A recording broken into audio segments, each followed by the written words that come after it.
sindicato que va a las empresas, a la persona sindicato. moral. Es una persona que se le llama síndico. Sí. Síndico. Sí, sí, sí. Entonces, él va a supervisar que la empresa pues en realidad esté en quiebra para que él pase como el reporte y le diga al juez y el juez lo declare como en concurso mercantil, más o menos en lo que Justo estábamos, recuerdo. gracias, Jared, justo estábamos platicando de la unificación del derecho civil y el derecho mercantil. Justamente, hablando de los suizos no justificaban que el derecho mercantil sea una rama distinta al derecho civil. Por eso les comentaba que desde el año de 1881, en la Confederación Helvética no existe un código de comercio, sino se aplica en su lugar el Código Federal de las Obligaciones de 1881. Y esto esta ley se aplicaba tanto a comerciantes como a no comerciantes. Ya posteriormente, en 1911, se revisó justamente la ley, esta ley civil, este Código Federal de Obligaciones, para ver si resultaba prudente o no justamente hacer autónoma esta rama mercantil o no, pero queda exactamente igual. Y el 21 de abril de 1942 entra en vigor en Italia un nuevo Código Civil, donde todavía están unificadas las leyes civiles y las leyes mercantiles en un solo código. Sin embargo, el derecho mercantil no aguanta este incremento en cuanto a materia, en cuanto a sustancia, y empiezan a destacar y empiezan a desmembrarse en nuevas leyes especiales. Y justamente hablábamos de la ley cambiaria del 14 de diciembre de 1933, de la ley sobre cheques del 21 de diciembre del 33, de la ley de quiebras del 16 de marzo de 1942, y hablamos de esta autonomía que se está forzando en gran medida por parte del derecho mercantil. ¿Tienen alguna duda hasta ese momento? Creo que nos quedamos en cuanto a historia, ¿no?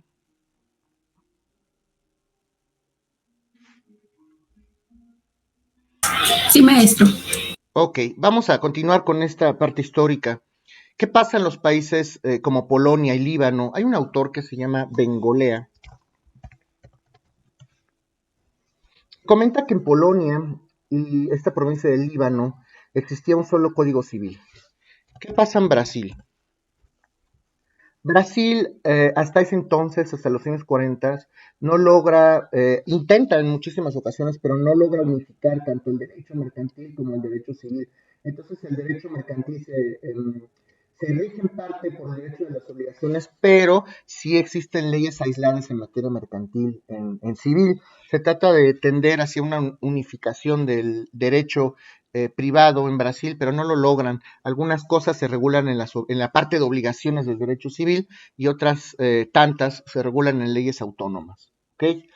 Y en Francia, en Francia lo que ocurre es que se crean una serie y un conjunto de comisiones para redactar nuevos códigos civiles. Recuerden que estamos muy de moda con esto de la unificación del derecho civil y el derecho mercantil. Superada está aquella época en la que es vigente el Código Napoleónico de 1808 y empiezan a crearse una serie de comisiones en Francia justamente para redactar un nuevo código de comercio o un nuevo código civil. Y resulta que el 9 de enero de 1948 se crea una comisión en Francia, lo repito, 9 de enero de 1948.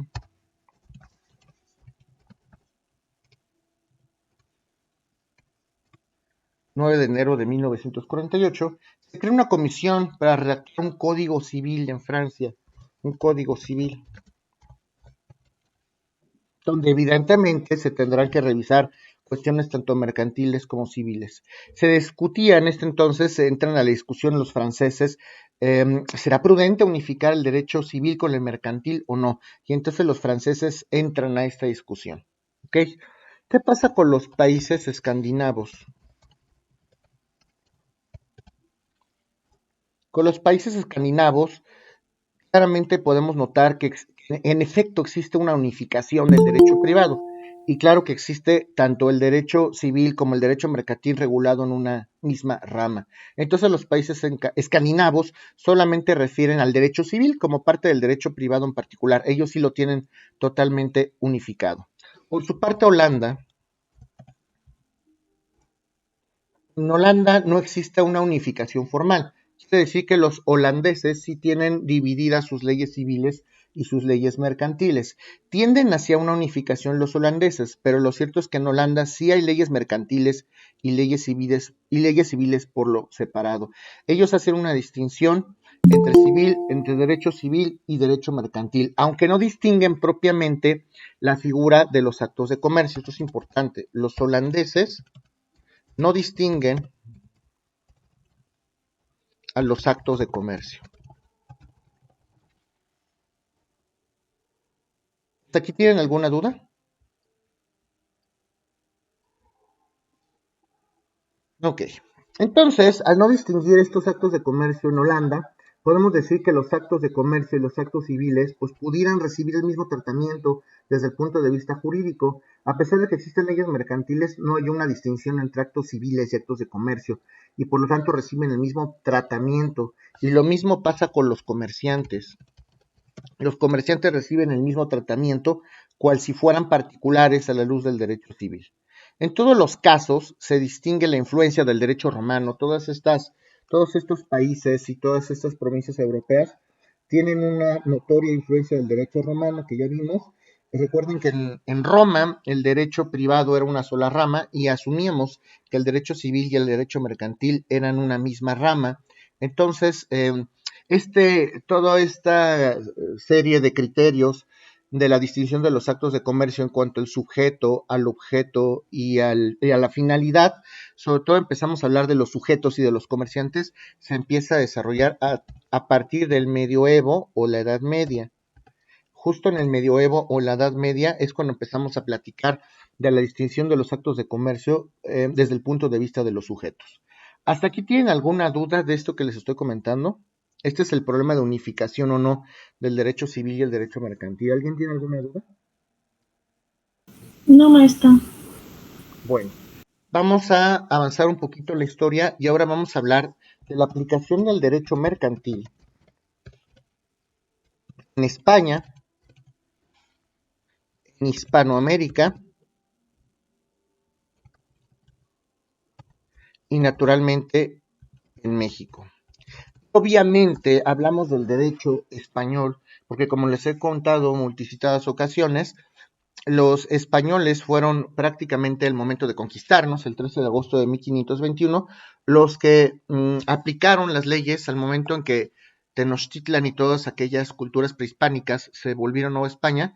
Ellos aplican sus leyes y naturalmente todas estas leyes que nos aplican al ser conquistados son las que influencian actualmente nuestra legislación comercial actual. Entonces, ¿qué pasa en España? Primero vamos a hablar de España durante la Edad Media. ¿Qué pasa en España en la Edad Media? Pues recuerden que España en un momento dado fue conquistado por el Imperio Romano y antes de que entrara en vigor una ley que se le conoce como la Ley Justinianea, recuerden que la Ley Justinianea es un conjunto de disposiciones jurídicas que se desarrollaron en Roma y que compila el propio Justiniano y que empiezan a aplicarse en las provincias conquistadas. Los romanos empiezan a aplicar sus leyes en las provincias que conquistaban. España no fue la excepción. Se aplica el Código Justiniano en España, concretamente una ley que se llamaba Lex Romana Visigotorum. Lex Romana Visigotorum. Entonces, en la Edad Media, antes de iniciar esta época justiniana, los romanos, al ser conquistados, perdón, los españoles, al ser conquistados por Roma, aplicaban esta Lex Romana Visigotorum. Esto es aproximadamente en el año 506 después de Cristo.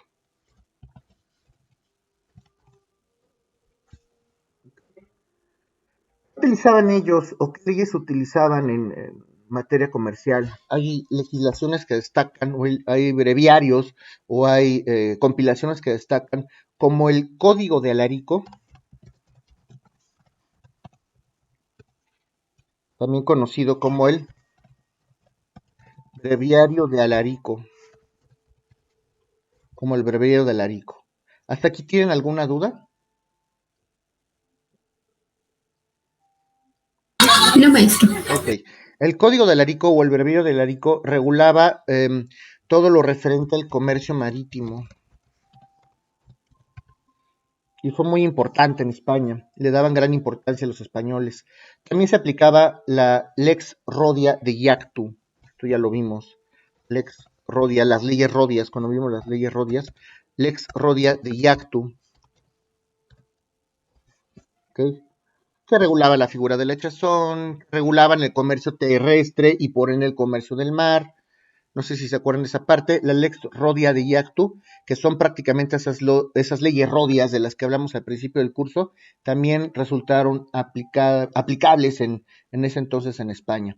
Regulaba aquellos préstamos mercantiles, recuerden que hablábamos de préstamos mercantiles que se podían conferir a el dueño podía conferirlos a las personas que alquilaban alguna embarcación y entonces se podía ser responsable, ya sea el administrador al administrador, por actos que hacía el administrador o el capitán de la embarcación, se podía ser responsable tanto el dueño como a los administradores. Todas estas leyes que vimos al principio, fíjense entonces cómo es que cobran importancia en España en esta época. Entonces había pocas leyes en materia comercial en España en ese entonces y se empiezan a desarrollar en España algunas compilaciones especiales. Por ejemplo, podemos hablar del Liber Judiciorum, que es otra compilación que también se aplicaba en España. Una muy importante es el Fuero Juzgo. El Fuero Juzgo, y esta es del siglo VII. Hay un rey muy importante en España, que seguramente ya lo han escuchado, y me estoy refiriendo al rey Alfonso X, decían el sabio, al rey Alfonso X, y cuando estaba vigente el reinado de Alfonso X, algunas leyes destacadas son el famoso Fuero Real. Esta data de 1955, el Fuero Real, y este Fuero Real regía disposiciones referentes al comercio marítimo, en gran parte. Y había un montón de leyes que se compilaron en este Fuero Real, y el contenido de este Fuero Real fue disminuido o fue reducido en una provincia que se llama La Quinta. En La Quinta fue reducido el contenido entonces del Fuero Real, y de esta manera se crea una de las grandes compilaciones que cualquier abogado debe de conocer, que se conoce como las 7 partidas. Las 7 partidas de Alfonso X o Alfonso el Sabio, sí le llamaban. Estas 7 partidas datan del año 1263. 1263. Y además, en gran medida, estas 7 partidas regulaban el comercio terrestre. Con las invasiones que estaban acostumbrados a sufrir todos estos europeos, las 7 partidas tienen también como objeto protección justamente de los comerciantes, tanto de los asaltos a comerciantes como de los actos arbitrarios por parte de los juzgadores. Fíjense cómo entonces los derechos de los comerciantes en España, tanto en lo jurídico, tanto en los procesos, como en cuanto a la seguridad personal y de los comercios que trabajaban estos propios comerciantes, empieza a ser protegida a la luz de las leyes de las 7 partidas. ¿Hasta aquí tienen alguna duda?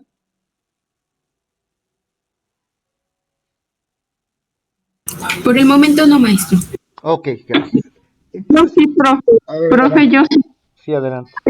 Un rato mencionó 1255. ¿Eso se refiere a un año o a No, qué? claro, es en el año de 1255 surgió o destacó el Fuero Real, ¿okay? Que es un conjunto de leyes. Y ese Fuero Real que regulaba el comercio marítimo, que tenía muchas disposiciones, se reduce en una provincia llamada La Quinta. Y en el año de 1263 ya se crean las famosas 7 partidas de Alfonso el Sabio. ¿Ok? Ya. Gracias, profe. Claro que sí. Bueno. Entonces estas 7 partidas, como les he comentado, protegen a los comerciantes que se dedican a hacer comercio terrestre, los protegen también de aquellas injusticias que los propios tribunales pudieran ejercer en su contra. Y recuerden ustedes las figuras famosas de los gremios que se dan en el medioevo.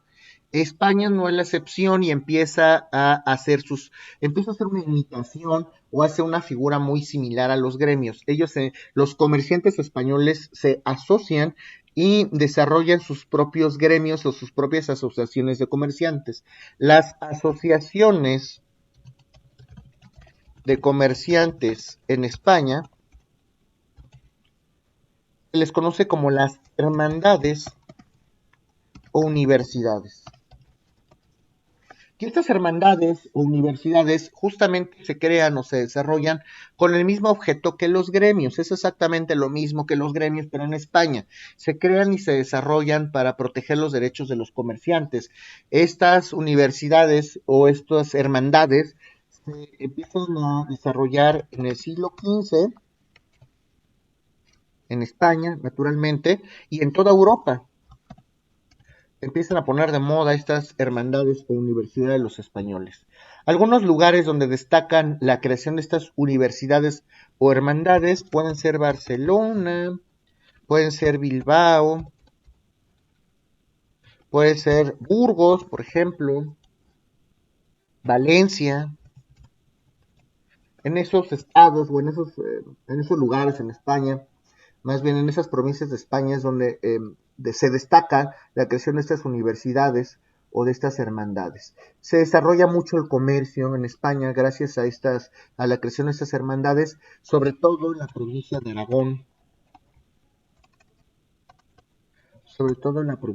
de Aragón. Y estas hermandades o estas universidades evidentemente también empiezan a aplicar leyes propias, se empiezan a desarrollar leyes propias para juzgar los propios asuntos de estos comerciantes españoles. Entre estas leyes que se aplicaban en las hermandades o las universidades, vamos a poner aquí, leyes aplicables en hermandades o universidades, destaca la Magna Recopilación. Destaca en primer lugar la Magna Recopilación, que es un conjunto de leyes. ¿Okay? A esta Magna Recopilación de leyes también le llamaban, y seguramente lo han escuchado, el Consulado del Mar, que ya habíamos hablado de esto del Consulado del Mar. Este Consulado del Mar, dicen los historiadores, que es creado antes del año de 1268. ¿Okay? Entre los años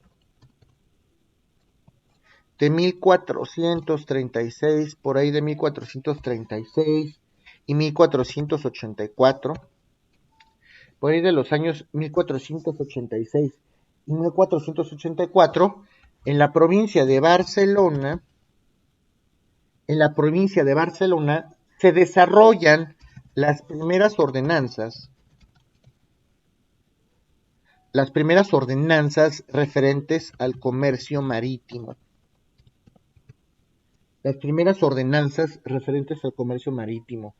En un lugar que se llamaba La Tortosa. En La Tortosa también se desarrolló, recuerden que hablábamos ya un derecho consuetudinario, en la Edad Media ya se aplicaba la costumbre a todos aquellos comerciantes que querían discernir sus conflictos, y entonces en La Tortosa también se desarrolló el famoso Código de Costumbres, un frente importantísimo, el Código de Costumbres o el Código de las Costumbres. Porque recuerden que los comerciantes empezaban a aplicar o a dirimir sus conflictos justamente con base en las costumbres que se aplicaban en nuestros gremios, en el caso de España, en estas universidades o en estas hermandades. Esto sucede en el siglo XIII. Siglo XIII. ¿Hasta aquí tienen alguna duda de lo que sucedió en España en esta época? No, maestro. Ok. Vamos a hablar de la Edad Moderna. ¿Qué pasa en la Edad Moderna en España? Vamos a hablar de la Edad Moderna en España. Ya estamos en otra época, avanzamos un poquito más. En la Edad Moderna, Como ya sabemos, en la Edad Moderna, y eso lo estudiamos en sesiones anteriores, se fortalece el concepto de Estado. Y por lo tanto, se fortalece en España, se fortalece el poder real o el poder de la corona. ¿Okay?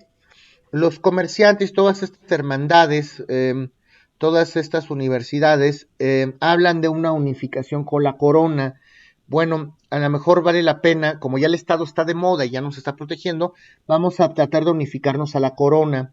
Entonces, los comerciantes y estas hermandades y universidades tienden a unificarse hacia la corona del castillo, del castillo del reino español, y algunas de las que destacan por unirse o por ser pioneras en unirse al Estado o a estas fuerzas del reino de España es la provincia de Aragón.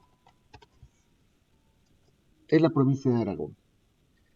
Esta unificación entre hermandades y universidades y la corona española o ante el Estado español requirió que se reafirmaran las hermandades o universidades.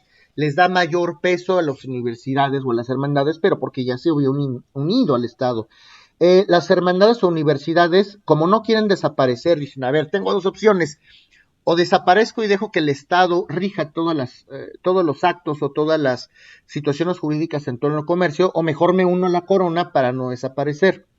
Entonces, las hermandades o universidades, para conservar su valor jurídico, así como lo entendemos, así como los propios tribunales, porque recuerden que al igual que los gremios, las propias universidades o las propias hermandades tenían sus propios tribunales. Para no perder este valor, se unen a la corona. Y entonces los famosos consulados, en España recuerden que son las hermandades o las universidades, se reafirman y se vuelven más fuertes, evidentemente. ¿Hasta aquí tienen alguna duda?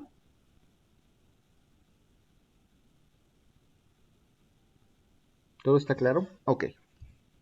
Entonces, en el año de 1494, los reyes católicos le dieron poder a una universidad concretamente. Los reyes católicos le dan un poder autónomo a la Universidad de Mercaderes. Esta Universidad de Mercaderes pertenece a la provincia de Burgos, a la Universidad de Mercaderes de Burgos, justamente para que esa Universidad de Mercaderes tuviera jurisdicción propia y se encontrara en capacidad de resolver los problemas derivados o surgidos entre mercaderes.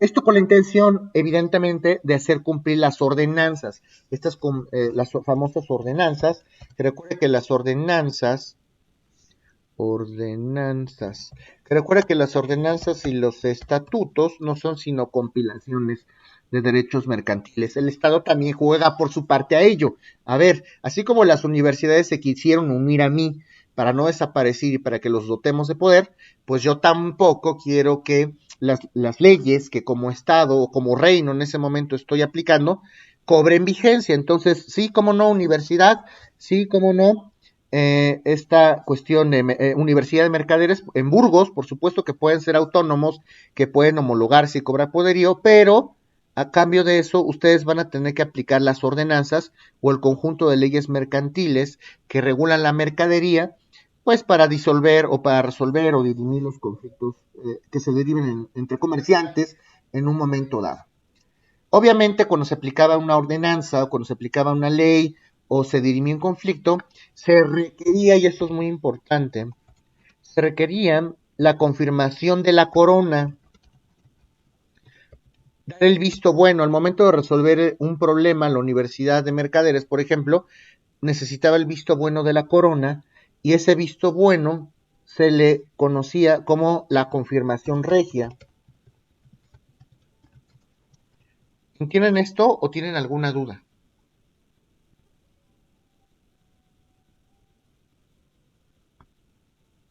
¿Todo está claro? Bueno, en el año de 1511, también se autorizó la autonomía de la villa de Bilbao por parte de la corona española para poder dirimir sus conflictos en materia comercial. Y en el año de 1539, el rey le otorga la facultad a la Casa de Contratación de Sevilla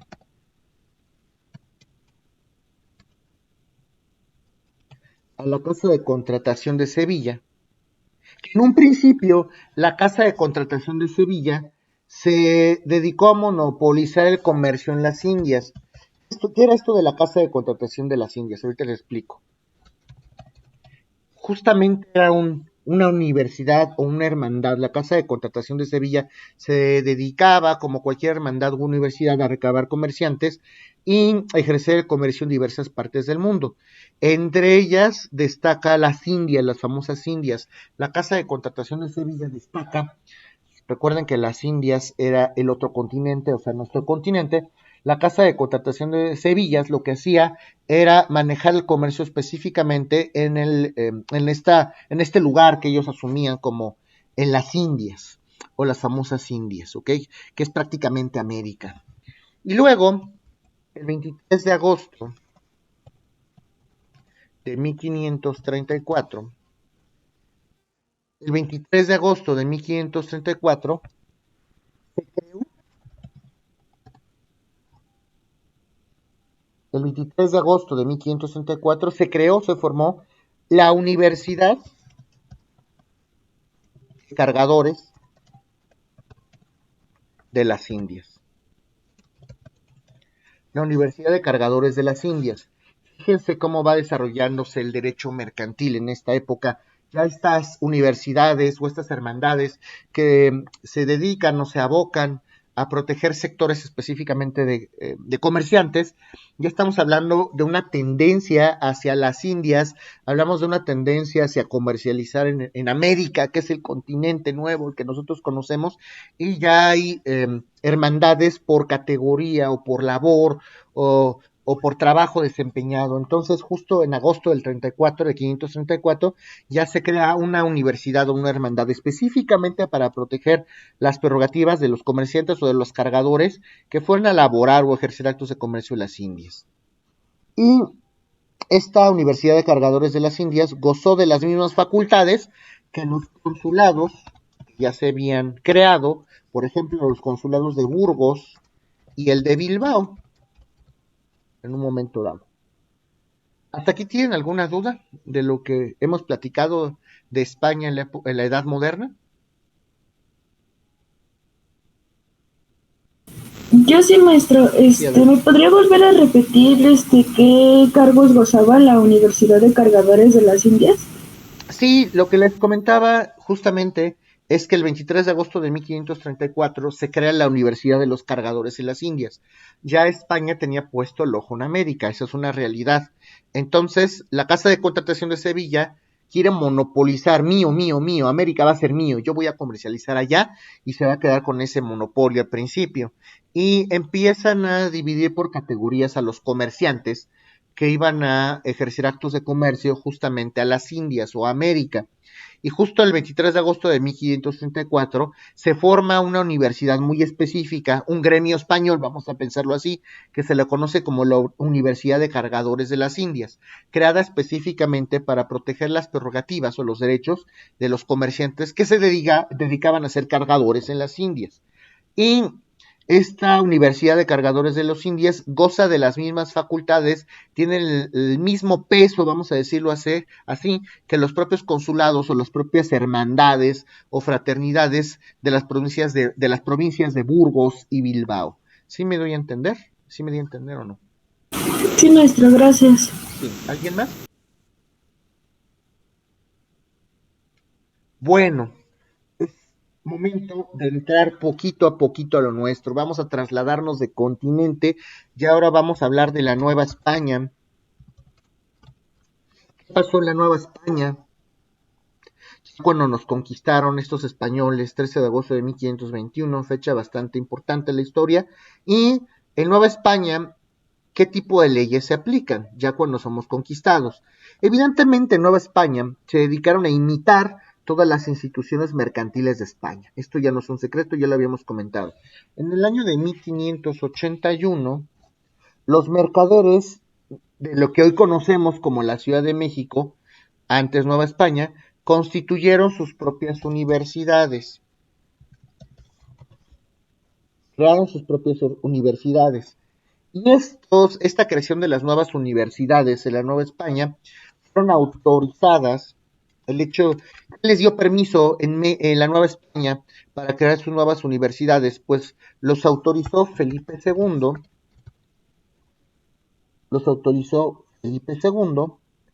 A través de una real cédula. A través de la real cédula de Felipe II en el año de 1592. Real cédula de Felipe II en el año de 1592, se autorizó que en Nueva España se empezaran a crear las universidades en Nueva España. Entonces, empezamos, o más bien continuamos con esta tradición de crear universidades, hermandades o fraternidades en Nueva España, y estas universidades en la Nueva España son ratificadas, o sea, se convalidan en el año de 1594. Y se convalidan porque todas estas asociaciones, lo que hoy conocemos como cámaras de comercio, había algunas universidades o había algunas autoridades de Nueva España que querían oponerse a que se desarrollaran estas universidades en la Nueva España. ¿Hasta aquí tienen alguna duda? No. Ok. Un par de autores, Altamira, Cervantes, perdón. Altamira y Cervantes destacan en sus estudios que desde el año de 1581,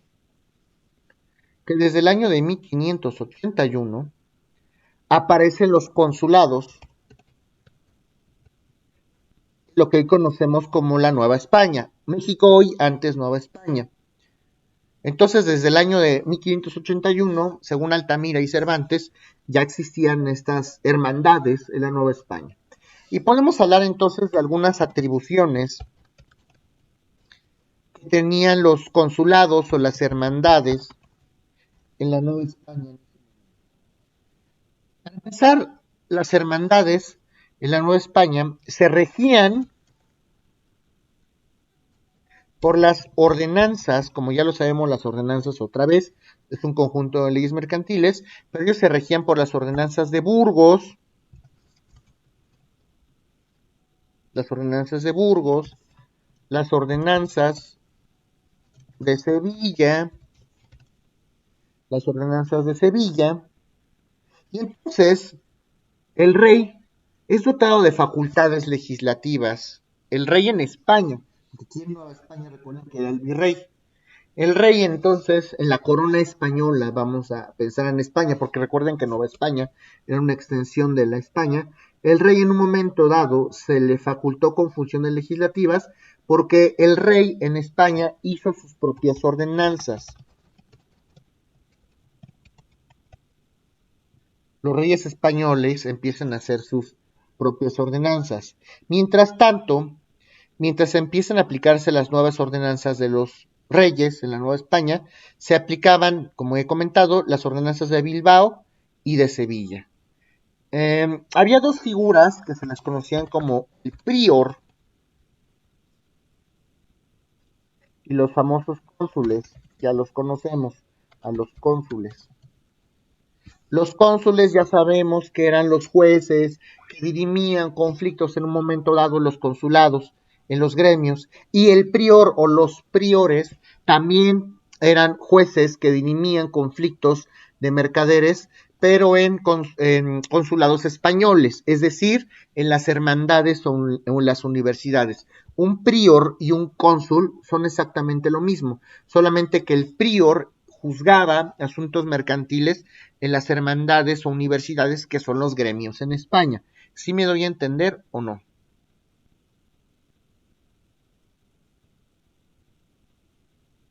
Ok. ¿Prior era en España, maestra, y los cónsules en Nueva España o Los cómo? cónsules recuerden que se dieron en toda Europa. Cuando termina la Edad Media, la caída de Roma, de Occidente, recuerden que se empiezan a caer los gremios, pero en toda Europa, y se crean los consulados.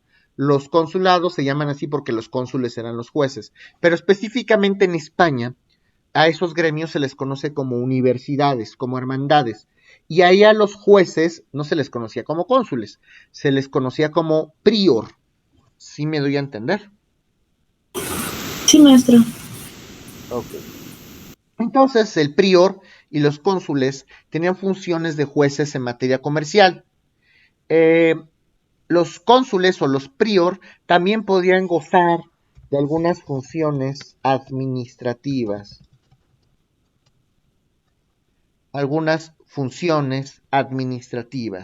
Entre algunas funciones administrativas que podían desarrollar los prior, hablando de la Nueva España, podemos referir la protección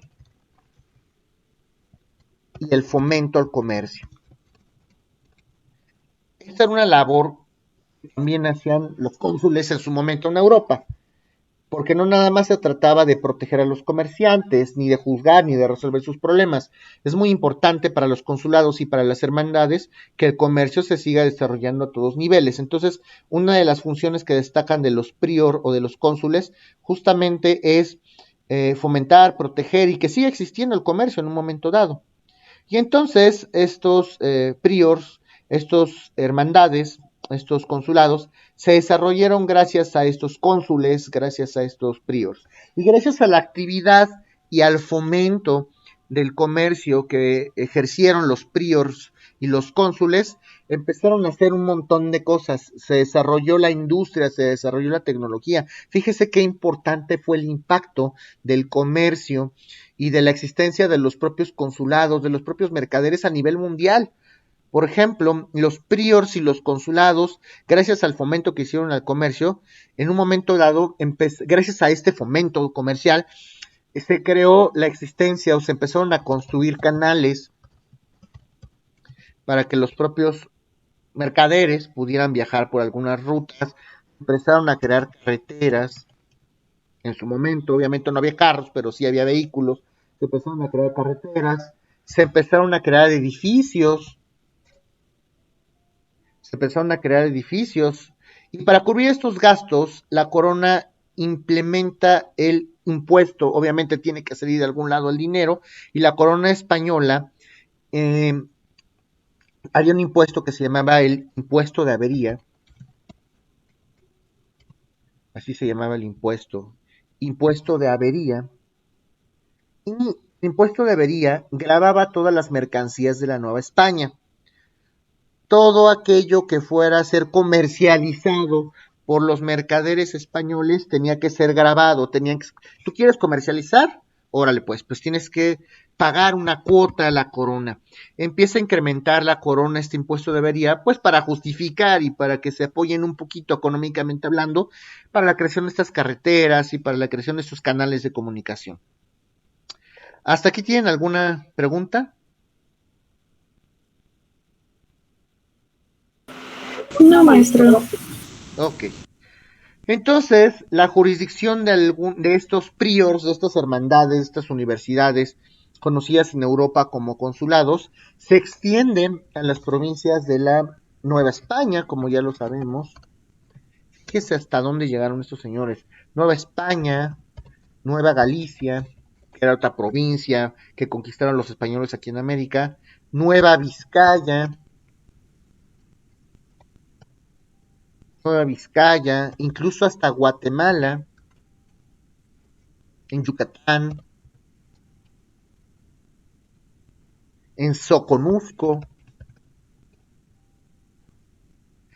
Ya cuando el comercio crece tanto en este punto de la historia, ya los mercaderes tenían que estar matriculados.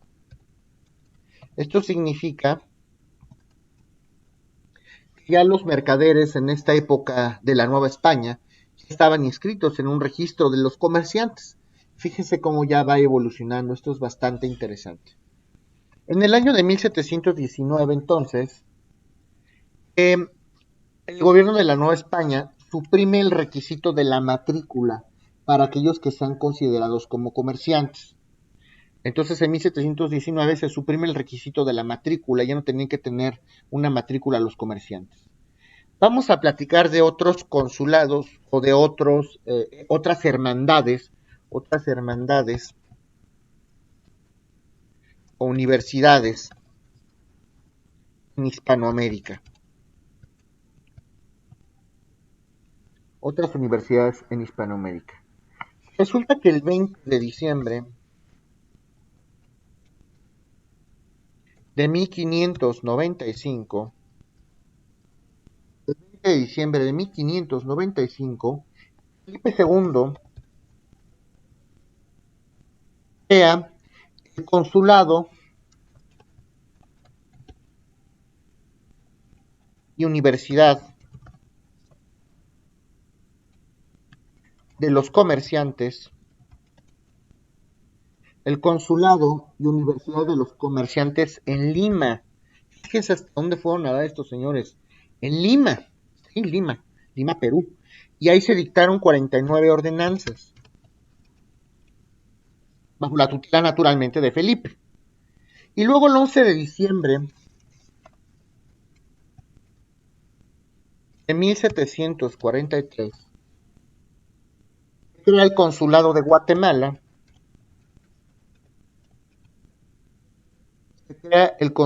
Guatemala. Y la jurisdicción de este consulado o de esta universidad o hermandad,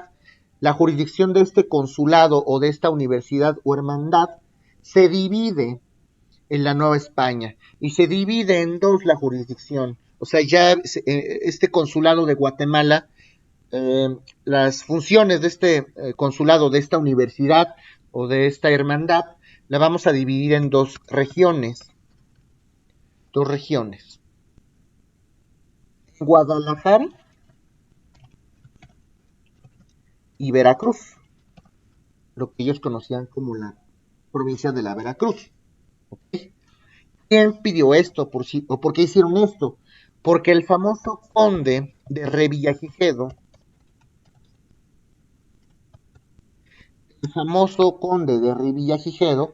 pidió que se dividiera así la jurisdicción de estas hermandades porque era más cómodo.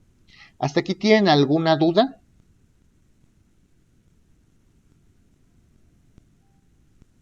Bueno. Esta división, la división de la jurisdicción de esta universidad, se formaliza a través de las cédulas del 27 de enero de 1795 y la del 6 de junio igual de 1795. Aquí se formaliza la división de esta jurisdicción. Y posteriormente, en el siglo XVIII, también se empiezan a desarrollar hermandades, universidades o consulados, como se conocían en Europa, consulados, fíjese hasta dónde llegaron, en Buenos Aires, Argentina, en Caracas, que hoy es Venezuela, naturalmente, en La Habana, Cuba, obviamente, en Chile, luego a Puebla, o sea, también en México. Fíjense todo lo que se expandieron esos señores, qué impresionante. ¿Ok? La Nueva España entonces tuvo bastantes leyes y bastante participación, una participación muy activa por parte de los consulados, ya que entendemos qué son los consulados, qué son las universidades, qué son las hermandades. Ahora podemos distinguir qué influencia y qué poderío tuvieron aquí, qué barbaridad. Pero dejamos de hablar entonces de la Nueva España y vámonos más adelante en el tiempo. Ahora sí, ya empezamos a hablar de nuestro país, ya la historia nos está alcanzando y ya damos carpetazo a estos antecedentes históricos de la Nueva España para hablar del derecho mercantil en el México independiente. Por fin llegamos a nuestro México independiente. Recuerden que esos movimientos independentistas comenzaron en 1810, algunos consideran que la consumación de la independencia no fue sino hasta 1825. Lo cierto es cuando se consuma la independencia de México, no se abroga, es decir, abrogar significa suprimir totalmente una norma. No se abroga del todo ni dejamos de utilizar las leyes españolas. Esto es muy importante, porque entonces, yo se los comenté en un momento dado, ya somos México, ya somos país independiente, padrísimo, ¿y ahora qué leyes vamos a aplicar? Pues lo que hay. Y lo que había en ese momento eran las leyes españolas, entonces no se abroga la legislación española. Seguían vigentes por ejemplo, seguían vigentes en México independiente, seguían vigentes las ordenanzas de Bilbao, por ejemplo, todavía tenían vigor. Y el 16 de octubre de 1824, se suprimen, ahora sí, se extinguen los consulados, las universidades, las hermandades, y se dispuso por fin que los asuntos mercantiles se resolvieran por un juez común. Fíjense qué importante, fue hasta octubre de 1824. Ya México decide en esta fecha que ya no existan ni las universidades, ni los consulados, ni las hermandades. Ahora los asuntos mercantiles se van a tener que resolver por jueces comunes, por un juez común.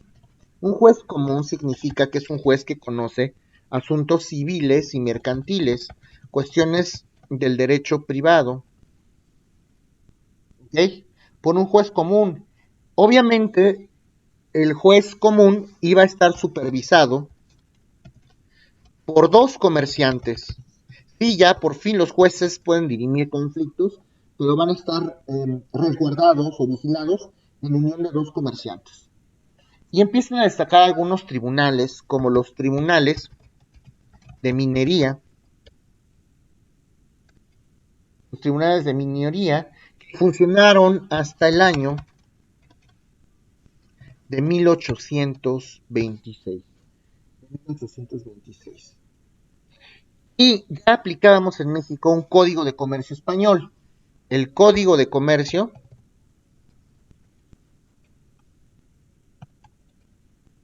de Sáenz de Adino, antecedente importantísimo. Ya se aplicaba entonces un código de comercio español de Sáenz de Adino.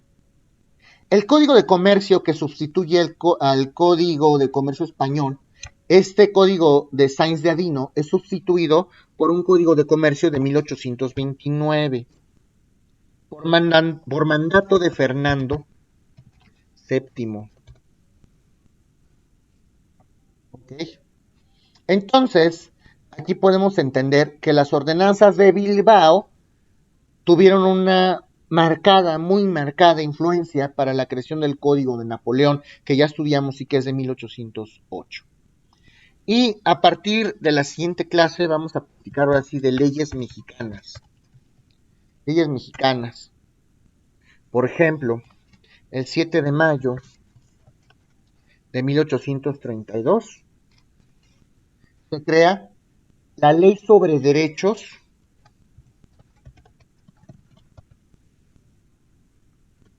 o Ley sobre los Derechos de Inventores o